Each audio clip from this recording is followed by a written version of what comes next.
મિત્રો જય દાદા દ્વારકાથી, જય માં ભવાની. કેમ છો બધા? મજામાં ને? મિત્રો આજે આપણે વાત કરીએ કે કોઈ આપણી માટે તપે છે ત્યારે આપણે શીતળ છીએ. આપણે મિત્રો વાત કરીએ કે સૂર્ય જ્યારે તપે છે ને ત્યારે આપણામાં ઉજાસ આવે છે, આપણામાં સંચલન શક્તિ આવે છે, આપણને જુદા જુદા પ્રકારના ઘણા જે પૌષ્ટિક તત્વો અને રોગ પ્રતિકાર શક્તિ આ બધું આપણને સૂર્યથી પ્રાપ્ત થાય છે. મિત્રો કોઈ પણ અપેક્ષા વગર, કોઈ પણ લાલચ વગર, કોઈ પણ વળતર વગર કે કોઈ પણ બિલ વગર આપણને જે ઉર્જાનો સ્ત્રોત જે સૂર્ય આપે છે ને એની પાછળ આપણે જોઈએ તો જે એની ભાવના જે છે એ ભગવાનની ભાવના છે, પિતાની ભાવના છે, બાપની ભાવના છે. મિત્રો એવી જ રીતે આ સૃષ્ટિની અંદર આપણો વ્યક્તિગત કોઈ સૂર્ય હોય ને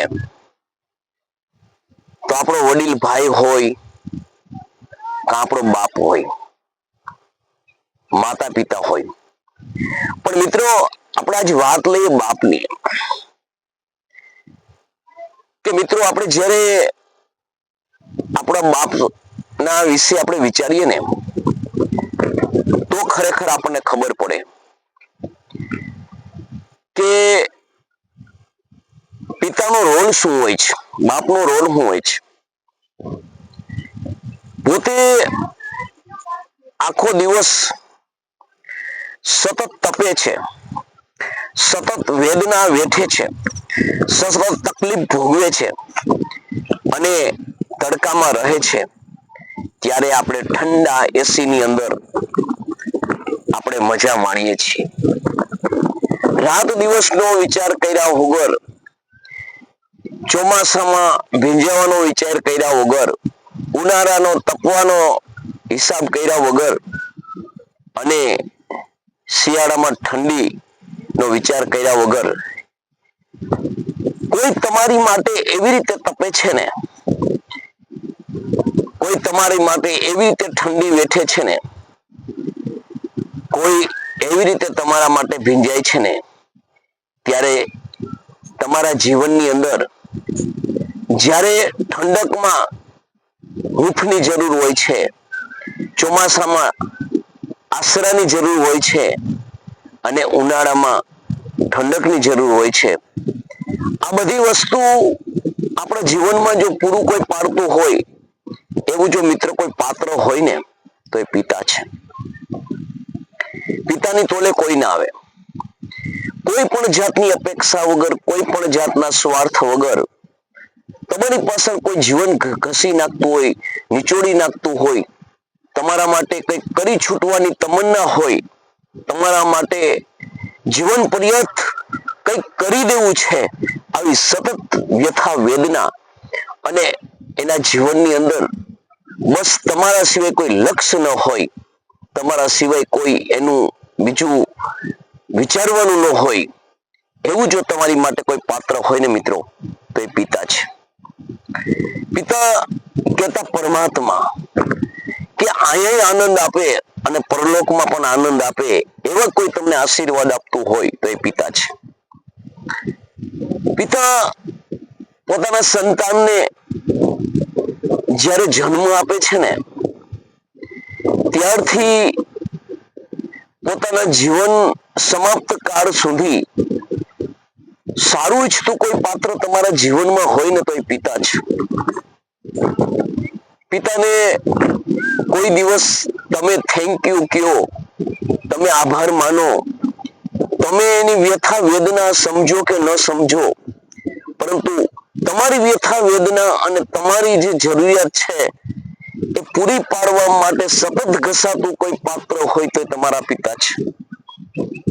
તમારા પિતાની તમારા ઉપર એટલો પુણ્ય પ્રતાપ હોય છે ને કે તમે હર ઘડી તમે ક્યાં છો, શું કરો છો, તમે ગમે તેવા સુખી હશો ને તો કોઈને એમાં વાંધો નથી એમ, પણ તમને દર્દ ન થાય, તમને દુઃખ ન થાય, તમને તકલીફ ન પડે, તમે કોઈ એવા સ્થળે ગયા છો, વેલા મોડા થયા છો, સ્થળે આવતા વાર લાગે, ત્યાંથી આવતા તમને ટાઈમ લાગે, તમે એક ફોન ન કરો અને સતત તમારા માટે કોઈ રાહ જોતું હોય, એક પાત્ર હોય તો તમારો પિતા છે, તમારી માતા છે.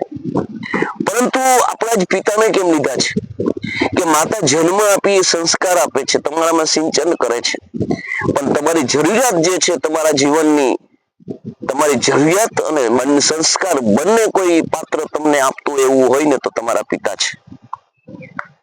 પિતા એક જીવનમાં એવું મિત્રો સર્જન છે ને કુદરતનું કે એની તોલે કોઈ ન આવે.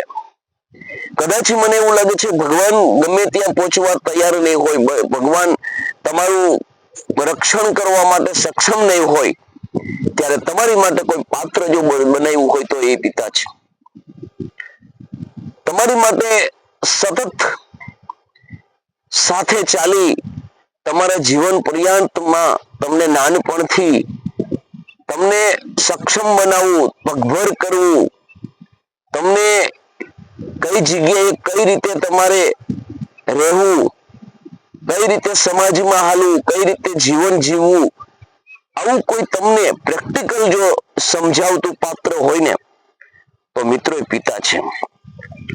પિતા છે ને એ આપણા જીવનમાં પરમેશ્વર છે. પિતા છે એ આપણો ભગવાન છે. એટલે જ આપણે કહીએ માતૃદેવો ભવ, પિતૃદેવો ભવ. આપણે ગમે એ ઋણમાંથી મુક્ત થઈ શકીએ મિત્રો, પણ પિતા કેતા બાપના ઋણમાંથી કોઈ દી મુક્ત ન થઈ શકીએ. અને જે આપણા માટે એને કર્યું છે અને કરે છે ને એ આપણે કરી તો ન શકીએ, પણ કલ્પના પણ ન કરી શકીએ. તમારા ઘરની અંદર તમારી ગમે તેવી પરિસ્થિતિ હશે, ગમે તેવી તમારી સ્થિતિ હશે, તમારી સ્થિતિ ઉપરાંત તમારી જરૂરિયાત હોતી હશે, કોઈ હિસાબે પૂરી ન થાય એવી જરૂરિયાત હશે ને તો ઊંચી ઉધારા કરીને અને તમારી જરૂરિયાતને જો કોઈ પૂરી પાડી હોય ને એવું કોઈ પાત્ર હોય ને તો એ પિતા છે. મિત્રો જીવનમાં હું કહું છું કે તમારા જીવનની અંદર જો પિતાનું એક પાત્ર નીકળી જાય ને તો મિત્રો તમે કંગાલ બની જાઓ.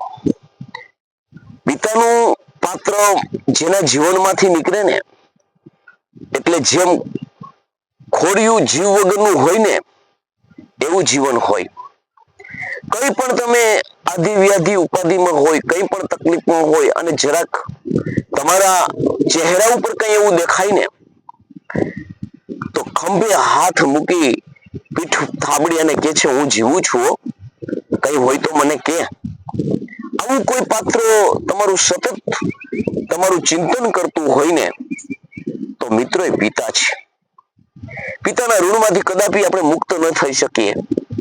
એટલે તો આપણે કહ્યું છે કે મા બાપ છે ને એ આ પૃથ્વી ઉપરનો દેવ છે. માતા પિતા છે ને એને તમે કોઈ હિસાબે તકલીફ પહોંચાડી અને તમે ગમે એવી યાત્રા કરો, તમે ગમે એવા ધર્મ માનો, તમે ગમે ત્યાં જાઓ, આપણા શાસ્ત્ર એમ કહે છે કે તમારા નમસ્કાર કોઈ સ્વીકારતું નથી. એટલે મિત્રો જીવનની અંદર હંમેશા માટે યાદ રાખજો કે પિતાની જેના માથે છાયા છે અને પિતાનું જેના માથે ઋણ છે ને એ ઋણ આપણે કોઈ દી ઉતારી ન શકીએ. અને પિતાની છાયા છે ને એ માણસ ભાગ્યશાળી છે. તમારા જીવનની અંદર કઈ પણ તકલીફ હોય અને હૈયું ઠાલવાનું પાત્ર હોય ને તો એ પણ પિતા છે. તમારા જીવનમાં કોઈ પણ તકલીફ હોય અને એની સમસ્યાનો ઉકેલ ક્યાંય ન મળતો હોય ને તો એનો ઉકેલ પણ પિતા છે. પિતા તમને ગમે એવી પરિસ્થિતિમાંથી બહાર કાઢી શકે, ગમે તેવી પરિસ્થિતિ તમારી માથે નિર્માણ થઈ હોય, પ્રતિકૂળ પરિસ્થિતિ નિર્માણ થઈ હોય તો તમને પરિસ્થિતિમાંથી હેમખેમ જો કોઈ પાર પાડે એવું પાત્ર તમારી આ દુનિયાની અંદર જીવતું હોય ને તો એ પિતા છે. એટલે મિત્રો કહી છે કે પિતા છે ને એ જેના જીવનની અંદર આવું સરસ મજાનું જેને પાત્ર મળ્યું છે ને, જેને છાંયો મળ્યો છે ને, એ ખરેખર ખૂબ ભાગ્યશાળી છે. એટલે આપણે ભગવાનને પ્રાર્થના કરીએ કે કોઈ પણ માણસને ગમે તેવી વિઘન આવે એ પરિસ્થિતિમાં પહોંચી વળવાનું, એ પરિસ્થિતિમાંથી જીવવાનું, માણસને રસ્તો કોઈ કાઢતું હોય અને રસ્તો નીકળતો હોય અને હેમખેમ રહેતું હોય તો એ પિતાનો પ્રતાપ છે. એટલે જીવનમાં હંમેશા માટે મિત્રો માતા પિતા છે ને એને ખૂબ માન આપજો, પિતાની વ્યથા વેદના સાંભળજો, કારણ કે એ તપે છે ને તો એ તો આપણને ઠંડક છે. કારણ કે આપણે કોઈ દિવસ તપે છે એના પાછળ આપણે એનું કારણ નથી પૂછ્યું, પણ જ્યારે એ પાત્ર આપણી પાસે નહીં હોય ને ત્યારે ઓટોમેટિક આપણને ભાન થઈ જશે કે પિતા એટલે શું હોય છે એમ. તો મારો વિડીયો આપણને કેવો લાગ્યો, આજે મોડું થઈ ગયું છે બહુ, તો કોમેન્ટ કરીને જણાવજો.